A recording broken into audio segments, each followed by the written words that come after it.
میری بیٹی 13 سال کی تھی اور اس کو شادی کا بہت شوق تھا۔ اسکول سے گھر آتے ہی کہتی اماں میری جلدی شادی کر دے، مجھ سے برہا نہیں جاتا۔ میں پریشان ہو جاتی۔ ایک رات اس کے کمرے میں چھپ گئی۔ سامنے کا منظر دیکھ کر میرے تو ہوش ہی اڑ گئے، کیونکہ میری بیٹی میڈیکل کی اسٹوڈنٹ تھی۔ بیٹی ہر ہفتے مجھ سے پھٹکڑی منگواتی اور مجھے کہتی ٹیچر نے پھٹکڑی پر ایک تجربہ کرنے کو کہا ہے، وہ کرتی ہوں۔ ایک دن پڑوس کی لڑکی جو میری بیٹی کی کلاس فیلو تھی مجھے کان میں کہنے لگی آنٹی ایک رات اپنی بیٹی کے کمرے میں سونا، تمہیں اس کے راز کا پتہ چلے گا۔ اگلی رات میں چھپ کر بیٹی کے بیڈ کے نیچے لیٹ گئی۔ اگلے لمحے میری جان نکل گئی جب بیٹی نے وہ پھٹکڑی۔ میرا نام کلثوم ہے، میں غریب گھرانے سے تعلق رکھتی ہوں۔ میری جہاں شادی ہوئی تھی میرے سسرال والے اتنے کھاتے پیتے گھرانے سے نہیں تھے، اور شادی کے 1 سال بعد اللہ پاک نے مجھے ایک بیٹی سے نوازا۔ میرے شوہر اور میری دلی خواہش تھی کہ ہم اپنی بیٹی کو پڑھائیں لکھائیں، لیکن قسمت کا کچھ اور ہی لکھا تھا۔ ہم غریب لوگ تھے اور اس غربت میں روٹی ہی بس پوری ہوتی تھی، لیکن ہم نے اسے اپنے خواب چھیننے کی اجازت نہیں دی ہے۔ اس لیے ہم دونوں میاں بیوی انتہائی غریب ہوتے ہوئے بھی اپنی اکلوتی بیٹی کو ڈاکٹر بنانے کا خواب دیکھ لیا تھا، اور اب ہم اسے جہاں تک ممکن ہو رہا تھا اپنی بیٹی کو پڑھائی پر روپیہ خرچ کر رہے تھے۔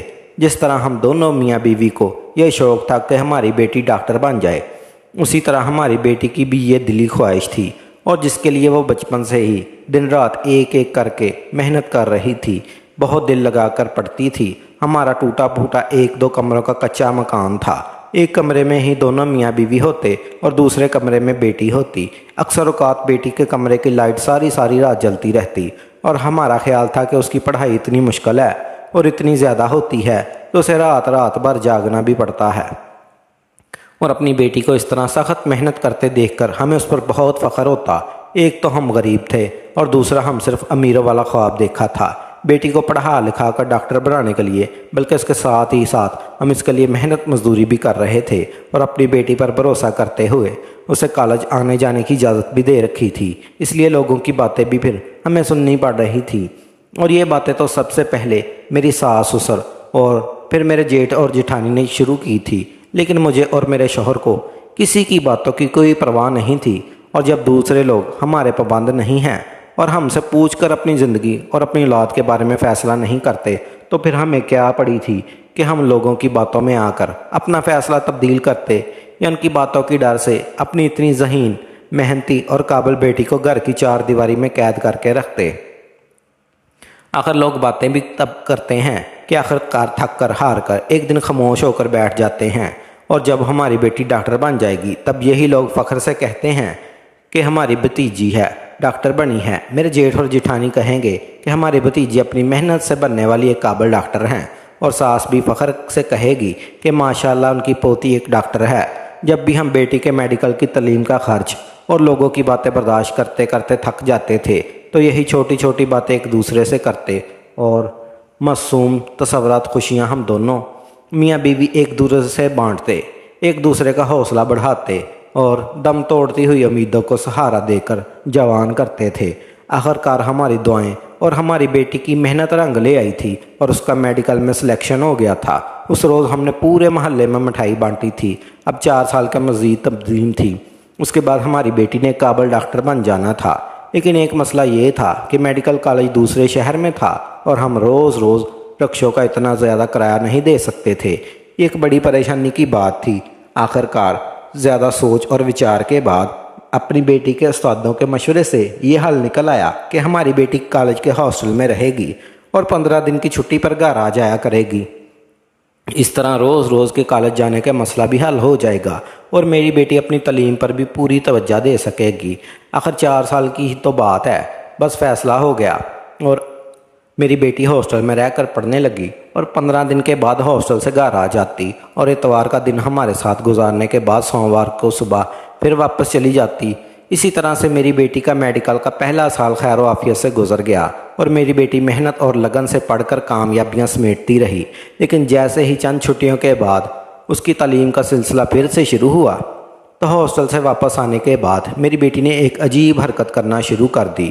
وہ جب بھی چھٹی پر ایک دن کے لیے گھر آتی تو وہ مجھ سے کہتی کہ ماں مجھے بازار سے تھوڑی سی پٹکڑی لا دو۔ جب میں اسے یہ کہ پٹکڑی کا کیا کرنا ہے تو وہ ہر بار یہی کہتی کہ استاد نے پٹکڑی پر ایک تجربہ کرنے کو کہا ہے، مجھے وہی تجربہ کر کے کالج لے آنا ہے۔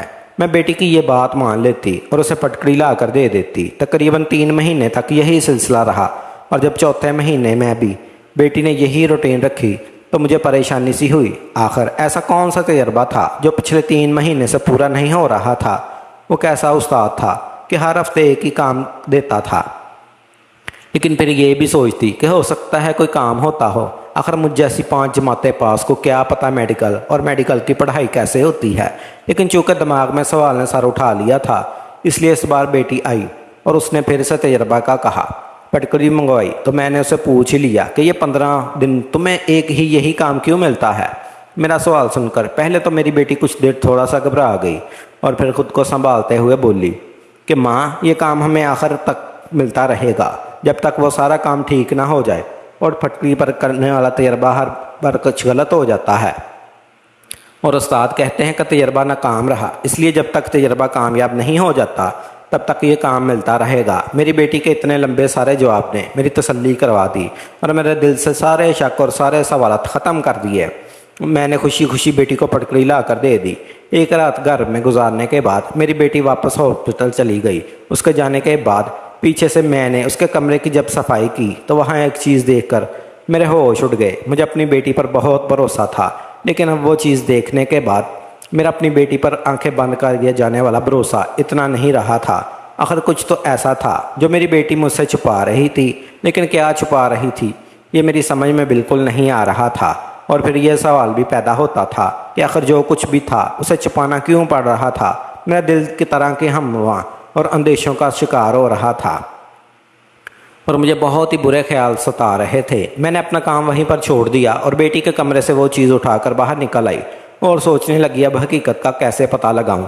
بیٹی سے تو پوچھ نہیں سکتی کیونکہ وہ کبھی بھی مجھے سچ نہیں بتاتی۔ پھر دوسرا ایسا کون سا راستہ تھا جہاں سے مجھے معلوم ہو جاتا اور میرے دل کو تسلی ہو جاتی، میرے سارے وہم دور ہو جاتے۔ سوچتے سوچتے اچانک میرے ذہن میں یہ خیال آیا اور خوش ہو گئی، مجھے یہاں سے حقیقت معلوم ہو سکتی تھی۔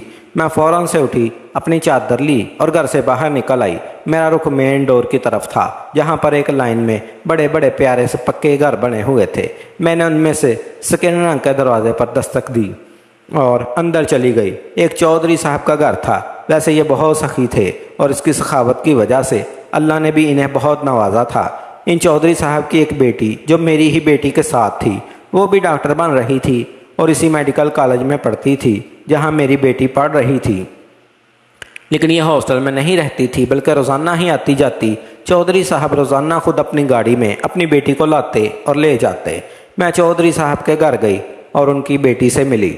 مجھے دیکھتے ہی اس نے مجھے پہچان لیا کہ میں ایک بار پہلے بھی بیٹی کی کچھ کتابوں کے ادلے بدلے کے سلسلے میں یہاں آ چکی تھی، اور مجھے پہلی بار میری بیٹی نے ہی ان کے گھر دکھایا تھا۔ اس کی بیٹی میرے پاس آ کر بیٹھی تو میں نے اسے اپنا مسئلہ بتایا۔ اس نے بہت ہی تحمل سے میری بات سنی اور جیسے ہی میری بات مکمل ہوئی وہ پریشان ہو گئی۔ میں نے اسے اپنے ہاتھ میں پٹکڑی وہ چیز بھی دکھائی جو مجھے بیٹی کے کمرے سے ملی تھی۔ چودھری صاحب کی بیٹی نے اس کو بہت غور سے دیکھا اور پھر مجھے تسلی دیتے ہوئے کہنے لگی، آپ فکر نہ کریں، وہ کالج میں میری بیٹی پر نظر رکھے گی اور اس کی ساری سرگرمیوں پر مجھے آگاہ کر دے گی۔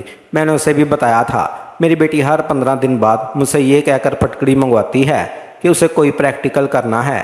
اسے یہ سن کر بھی حیرانگی ہوئی اور وہ کہنے لگی، انہیں ایسا تو کوئی کام نہیں ملتا۔ اب تو میرا شک یقین میں بدل گیا تھا کہ کچھ نہ کچھ تو غلط ضرور ہے، اور میری پریشانی میں ایک دم اضافہ ہو گیا تھا۔ اگر میری بیٹی پڑھائی سے ہٹ کر غلط کاموں میں پڑ گئی تھی تو پھر یقیناً بدنامی اور رسوائی کے ساتھ ہی لوگوں کے تانے بھی ہمارے گھر تک پہنچنے والے تھے۔ میری غیر حالت دیکھ کر چودھری صاحب کی بیٹی نے مجھے تسلی دی اور کہا کہ میں فکر نہیں کروں، وہ ضرور اصل بات معلوم کر لے گی، اور اگر کوئی غلط بات ہوئی تو میری بیٹی کو باز رکھنے کی بھی کوشش کرے گی۔ اس نے مجھ سے کہا تھا کہ میں وہ چیز وہی واپس بیٹی کے کمرے میں رکھ دوں جہاں سے وہ مجھے ملی تھی، تاکہ میری بیٹی کو یہ شک نہ ہو ہمیں کسی بات کا علم ہو گیا ہے۔ میں نے ایسا ہی کیا اور گھر آ کر اب دن رات میرا ایک ہی کام تھا، بس اپنے رب سے خیر کی دعائیں مانگنا۔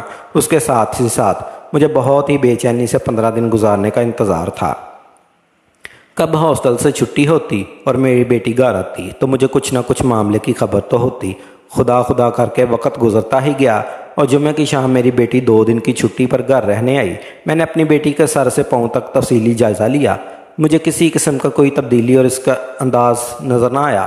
وہ بالکل پہلے ہی جیسی تھی، اس کا رویہ بھی پہلے جیسا ہی تھا، کچھ بھی ایسا نہیں تھا جو مجھے وہم میں ڈالتا۔ لیکن میں ابھی کیا کرتی جب سے بیٹی کے کمرے سے وہ چیز ملی تھی؟ میرے دل میں شک کا وبال آ گیا تھا۔ بیٹی نے پھر سے حسب معمول یہ کہہ کر پھٹکڑی منگوائی کہ اسے کوئی تجربہ کرنا ہے۔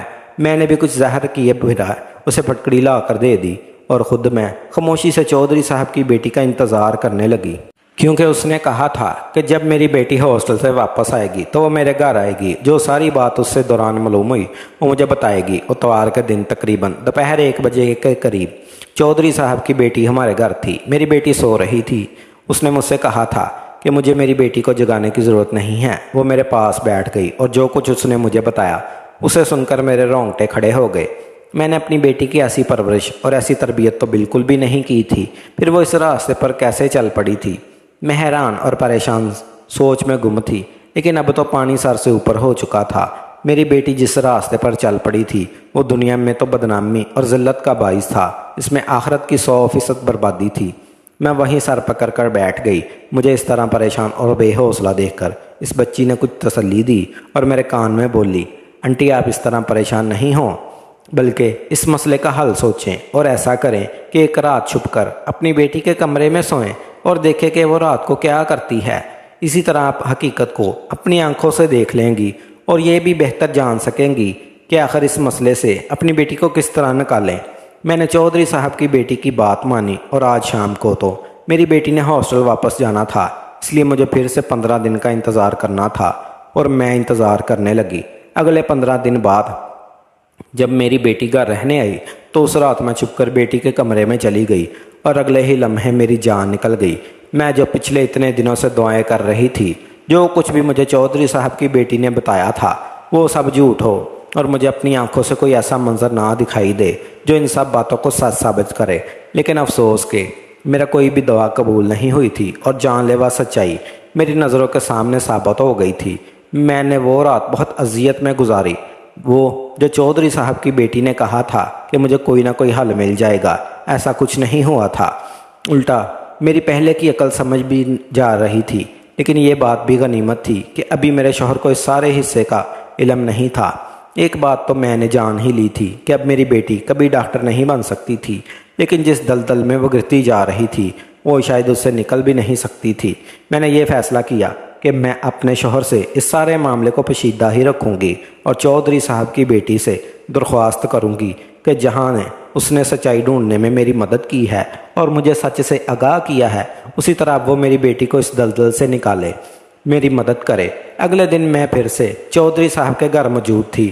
میں نے روتے ہوئے چودھری صاحب کی بیٹی سے التجا کی کہ وہ میری مدد کرے تاکہ میں اپنی بیٹی کو بچا سکوں۔ وہ ایک سمجھدار لڑکی تھی اور جانتی تھی کہ جس دلدل میں میری بیٹی پھنس چکی تھی، اگر اسے وہاں سے نہ نکالا جاتا تو اس کی موت بھی ممکن تھی، اور کئی لڑکیاں اس دلدل میں دھنس چکی تھی اور اکیلے یہ ممکن نہیں ہے کہ اس کی مدد کی جائے، انہیں اس دلدل سے نکالا جائے اور انہیں صحیح اور غلط کی تمیز سکھائی جائے۔ اس لیے ہمارے پاس ایک ہی راستہ تھا۔ اس سب میں ہمیں ایک بڑے اور بااختیار انسان کی مدد کی ضرورت تھی اور ہمارے سامنے اس وقت چودھری صاحب کے علاوہ اور کوئی نہیں تھا۔ اس لیے میں نے اور ان کی بیٹی نے ہمت کرتے ہوئے ان سے بات کرنے کا فیصلہ کیا اور ان کے پاس جا کر انہیں یہاں تک سارے معاملہ سے آگاہ کیا۔ چودھری صاحب سنتے ہی توبہ استغفار کرتے ہوئے کانوں کو ہاتھ لگانے لگے اور ناراضگی کا اظہار کرنے لگے۔ مجھے خدشہ پیدا ہوا کہ کہیں چودھری صاحب مدد کرنے سے انکار ہی نہ کر دیں، لیکن میری قسمت اچھی تھی اور چودھری صاحب کے دل میں بھی اللہ نے رحم ڈال دیا تھا، اس لیے وہ مدد کرنے پر آمادہ ہو گئے۔ معاملہ گمبھیر تھا اور بہت سے گھروں کی عزت جڑی ہوئی تھی، اس لیے اس معاملے کا حل بھی خاموشی سے ہی کرنا تھا۔ اس لیے چودھری صاحب نے سب سے پہلے اپنے اسدر و سوق کو دیکھنا شروع کیا اور پھر اپنے جاننے والے ایک پولیس کے اعلیٰ عہدیدار کو فون کیا اور انہیں ساری بات بتاتے ہوئے اپنے طور پر مسئلے کی تفتیش کرنے کی درخواست کی۔ پرانے تعلقات کا پاس رکھتے ہوئے وہ پولیس کا عہدیدار مان گیا اور اپنی طاقت کا استعمال کرتے ہوئے اس نے سارے معاملے کی تحقیق کروائی